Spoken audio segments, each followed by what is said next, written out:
अस्सलाम वालेकुम दोस्तों। नाज़रीन, ये जो बंदा आप अपनी स्क्रीन के ऊपर देख रहे हैं, इसका नाम है जनरल उपिंदर द्विवेदी। ये अपने आप को इंडियन आर्मी चीफ यानी कि इंडियन फौज का सरबराह कहता है। होगा भी हमें इससे क्या। इसने नाज़रीन पाकिस्तान को धमकी दी है और अपनी फौज को अलर्ट रहने का कहा है। पाकिस्तान को धमकी ये दी है कि पाकिस्तान को खुदा न खास्ता दुनिया के नक्शे से मिटा देंगे। अब नाज़रीन, इसने अपनी फौज को अलर्ट रहने का कहा है कि किसी भी वक्त आपको ये मौका दिया जा सकता है कि तुम लोग जाओ और जाकर पाकिस्तान को दुनिया के नक्शे से मिटा दो। हलवा है। अब नाज़रीन, जो राजनाथ सिंह है उसने भी पाकिस्तान को सेम धमकी दी है इसी तरह की। यानी कि आप लोग कह सकते हैं कि ये अपने नापाक इरादे फिर से जाहिर कर रहे हैं पाकिस्तान के साथ कुछ छेड़छानी करने की। यहाँ पर मैं कुछ तफसील आप लोगों को बता देता हूँ कि भारतीय फौज के सरबराह जनरल उपिंदर द्विवेदी ने पाकिस्तान को खुली धमकी देते हुए कहा है कि इस बार भारतीय फौज किसी किस्म का तहम्मुल नहीं करेगी। इसके मैसेज में ही इंडियन अवाम के लिए भी नाज़रीन जिक्र है कि इनके साथ ऑपरेशन सिंदूर के दौरान क्या कुछ होता रहा है। एनडीटीवी है, इसके मुताबिक नाज़रीन राजस्थान के अनूपगढ़ में आर्मी पोस्ट पर जवानों से खिताब करते हुए जनरल द्विवेदी ने कहा है कि इस बार वो तहम्मुल नहीं दिखाएंगे जो ऑपरेशन सिंदूर 1.0 में दिखाया था। जो इन्होंने मतलब सब्र किया था 1.0 में ऑपरेशन सिंदूर का, यानी कि इतना सख्त किस्म का फेंटा खाया था पाकिस्तान से, अपने 6 राफेल तैयारे गिरवा दिए थे। पाकिस्तान का जवान घुस गया था अंदर और जनाब सब कुछ लपेट कर वापस भी आ गया था अल्हम्दुलिल्लाह, वो भी ठीक हिफाजत के साथ। तो इन्होंने उसके बाद सब्र का मुजाहरा किया। इन्होंने कहा कि अच्छा चलो असी एक दी चीज उसी पूरा दे देता, कोई गल नहीं है। तो बड़ा हौसला था इन लोगों में और वाकई नाज़रीन ये तो बात है ना, इन लोगों ने तो अमल का मुजाहरा किया था। तो अगर खुदा ना खास्ता क्या कहते हैं ये तो हमल का मुजाहरा ना करते तो फिर दोनों भी चली जाती, इसमें क्या था। तो इन्होंने कहा है कि नाज़रीन अब हम तहम्मुल का मुजाहरा नहीं करेंगे, इस बार हम ऐसा कदम करेंगे जिसके बाद पाकिस्तान को सोचना पड़ेगा कि आया वो जोग्राफियाई पर अपनी जगह बरकरार रखना चाहता है या नहीं। अगर पाकिस्तान नक्शे पर अपनी जगह कायम रखना चाहता है तो इसे रियासती सरपरस्ती में दहशतगर्दी को फौरन रोकना होगा। यानी प्रोग्राम में आगे जाने से पहले आप सब दोस्तों से गुजारिश है कि हमारे YouTube चैनल को सब्सक्राइब करें और साथ बने बेल आइकन को प्रेस कर दें ताकि हमारी नई आने वाली वीडियो आप सब दोस्तों को टाइम पर मिलती रहे।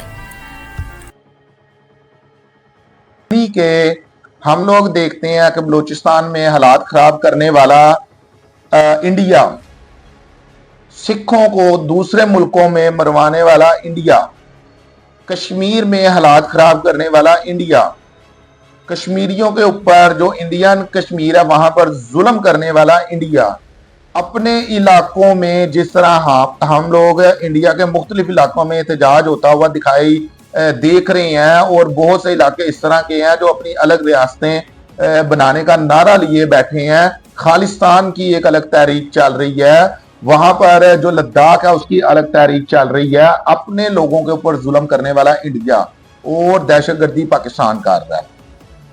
इन्होंने फौजी जवानों को तैयार रहने की हिदायत देते हुए कहा अगर खुदा ने चाहा तो आपको जल्द मौका मिलेगा, आप सबको नेक ख्वाहिशात। यहां पर हम लोगों ने देखा कि जो इसने पहलगाम में और इससे पहले पुलवामा में अपने जवान खुद मरवाए, उनका हिसाब अभी तक ये अपनी आवाम को दे नहीं पा रहा। कभी प्रोपेगेंडा करता है खेल के मैदानों में कि अवाम बल्ले बल्ले करे, मेरी अवाम का ध्यान है जो वो उन तरफों उन जो इंसिडेंट हुए थे, वो जो मैंने पंगे लिए थे वहां से हट जाए, तो वो अभी तक पूरा हुआ नहीं। आगे से फिर जनाब नबी हिदायत जारी कर रहा है अपने जवानों को। पाकिस्तान की तारीख और जोग्राफियाई दोनों बदल देंगे, ये भारतीय वजीर दिफा साहब कह रहे हैं। भारतीय वजीर दिफा राजनाथ सिंह ने खबरदार किया कि अगर पाकिस्तान ने सरक्रैक सेक्टर में कोई मुहिम जुई की तो इंडिया का शदीद रद्द-ए-अमल पाकिस्तान की तारीख और जोग्राफियाई दोनों को बदल सकता है। अब यहाँ पर ये मैसेज मैं नहीं समझता कि पाकिस्तान के लिए है, यहाँ पर मैसेज इंडियन के लिए है। ये बात आप नोट कर लें, इंडिया वाले हैं जो उनसे इस चीज को समझ जाएं कि खुदा न खासा इंडिया में कोई फिर इंसिडेंट करवा कर ये उसका इल्जाम पाकिस्तान पर लगा सकते हैं, सिर्फ इसलिए कि पाकिस्तान को बदनाम किया जा सके जो ये कर नहीं सकते। पाकिस्तान का नुकसान किया जा सके, जो ये फेस टू फेस कर नहीं सकते। इनके जो नापाक मंसूबे हैं वो ये छुपकर वार करते हैं, उस तरह से पाकिस्तान को नुकसान पहुंचाते हैं। इसके अलावा ये कुछ कर नहीं सकते। जो इंडियन अवाम है इस चीज को अपने नोट में रख ले कि ये फिर कोई इस तरह का काम कर सकते हैं जिसका इल्जाम ये पाकिस्तान पर लगा सकते हैं। राजनाथ सिंह ने मुतलका तफसीलात फराहम किए बगैर दावा किया कि पाकिस्तान सरक्रैक सेक्टर में अपना फौजी अमल दखल बढ़ा रहा है और इंफ्रास्ट्रक्चर में भी तमीर कर रहा है, जो उनके बकौल पाकिस्तान की बदनीति को जाहिर करता है। पाकिस्तान के दफ्तर खारजा या फौज की जानिब से इंडियन वजीर दिफा के बयान पर ताहार कोई रद्द अमल सामने नहीं आया, क्योंकि जरूरत नहीं है। एवं ही हम लोग चीखते चिल्लाते रहे, ठीक है क्या तुम्हें रद्द अमल दें। जिस वक्त तुम लोग खुदा न खासा इस तरह का कोई काम करोगे उस वक्त तुम्हें रद्द अमल मिल जाएगा, वो पूरी दुनिया की एक हाईलाइट ब्रेकिंग न्यूज बन जाएगी। राजनाथ सिंह का मजीद दावा था कि इंडिया की जानिब से मुज़ाकरात की मुतअद्दिद कोशिशों के बावजूद पाकिस्तान ने गुज़िश्ता 78 बरसों से सरक्रैक के इलाके को मुतनाज़ा बनाया हुआ है। ना मुज़ाकरात वो भी इंडिया पाकिस्तान से करना चाहेगा किसी भी मौके के ऊपर। और मुज़ाकरा तुम खेल के मैदान में कर नहीं सकते। अपनी टीम को सिर्फ इस नफरत में तुम लोग पाकिस्तान से खेलने नहीं देते कि पाकिस्तान हमारा दुश्मन मुल्क है। यानी कि तुमने इंडियन अवाम को हलवा समझा हुआ है, बेवकूफ जाहिल समझा हुआ है कि जो वो ये चीज तुम्हारी मान लेंगे। और जो इतने बुजदिल किस्म के लोग हों, जो इतने डरपोक किस्म के लोग हों, जो नफरत में दुश्मनी में इतने आगे निकल चुके हों, जो खेल को भी सियासत में और जंग में लेकर आते हों, जो अपनी क्रिकेट टीम को सिर्फ पाकिस्तान की क्रिकेट टीम के साथ इसलिए खेलने ना देते हों कि पाकिस्तान हमारा दुश्मन मुल्क है, पाकिस्तान हम एक लगाते हैं वो 10 लगाता है, ऐसा क्यों करता है, हमने नहीं खेलने देना पाकिस्तान के साथ अपना कोई मैच है। हालांकि जबकि हम लोग ये भी जानते हैं कि पाकिस्तान इंडिया का क्रिकेट मैच और पूरी दुनिया इंजॉय करती है, पाकिस्तान और इंडिया की आवाम बहुत ज्यादा इंजॉय करती है इसको, और तुम वो इंजॉयमेंट भी छीन लेते हो इन दोनों मुल्कों की आवाम से, इतनी ज्यादा नफरत करते हो पाकिस्तान से, और तुम मुज़ाकरात करने के लिए आओगे। तुम अपने मुल्क में एक भोंडा नाटक करते हो, ड्रामा सारा क्रिएट करते हो जिसमें अपने लोगों को मरवा देते हो, उस सिर्फ इसलिए कि इसका इल्जाम पाकिस्तान पर लगाया जा सके, और तुम बात मुज़ाकरात की करते हो। ऐसा कैसे हो सकता है? इंडियन अवाम बेवकूफ है, जाहिल है, ये समझा हुआ है तुम लोगों ने अपनी अवाम को? नहीं, वो बड़ी समझदार किस्म की अवाम है। तो नाज़रीन, यहां पर जो मेन चीज है वो ये है कि जो इंडिया अब चाहता है, देखें हम लोग इससे पहले भी बहुत सी खबरें इस तरह की सुन रहे हैं कि इंडिया फिर कोई ना कोई इस तरह का ड्रामा कर सकता है। 100 बारी करे, उसकी अपनी मर्जी है, अपना नुकसान ही करना है, हम लोगों को क्या है। ठीक है, हम लोग अमन परस्त लोग हैं, लेकिन जिस वक्त हमारी इज्जत के ऊपर बात आती है, हमारे सरों के ऊपर बात आती है, तो फिर हमें मजबूरन उसका जवाब देना पड़ता है, जो कि बड़े भरपूर तरीके से हम लोग दे सकते हैं और देकर दिखाया भी है।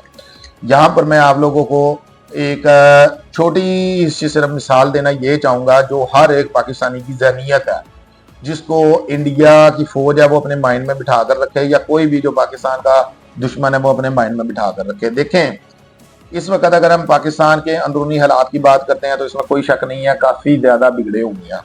पाकिस्तान में महंगाई भी है, पाकिस्तान में आए रोज कोई ना कोई एहतजाज देखने के लिए भी मिल रहा है हम लोगों को। लेकिन जैसा भी है, जो कुछ भी हो रहा है, या आगे आइंदा इसके हालात बदलते हैं नहीं बदलते, किसी पाकिस्तानी को इस चीज की गारंटी नहीं है। उम्मीद है, उम्मीद पर दुनिया कायम है, अल्लाह के घर में हमें उम्मीद है इंशाअल्लाह ताला पाकिस्तान जल्द खुशहाल मुल्क बनेगा और तरक्की की लाइन पर चल पड़ेगा इंशाअल्लाह ताला।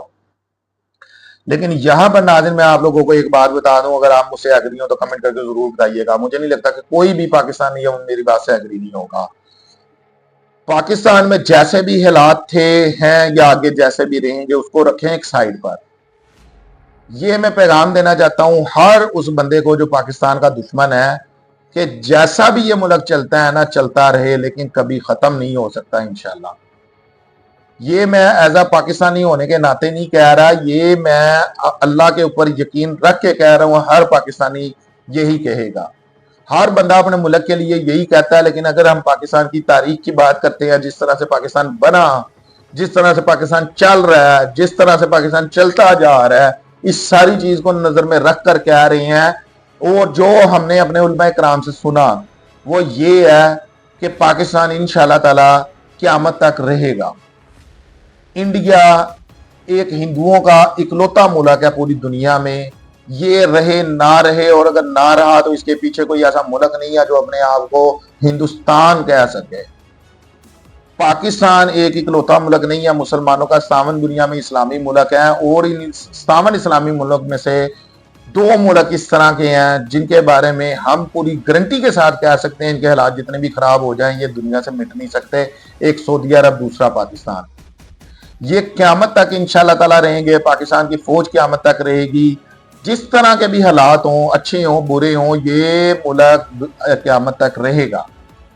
100 इंडिया आ जाए इस मुल्क को खत्म नहीं कर सकते, दुनिया के नक्शे से मिटा नहीं सकते। 100 फौजें इकट्ठी हो जाएं, पाकिस्तानी फौज को दुनिया के नक्शे से, दुनिया से मिटा नहीं सकती।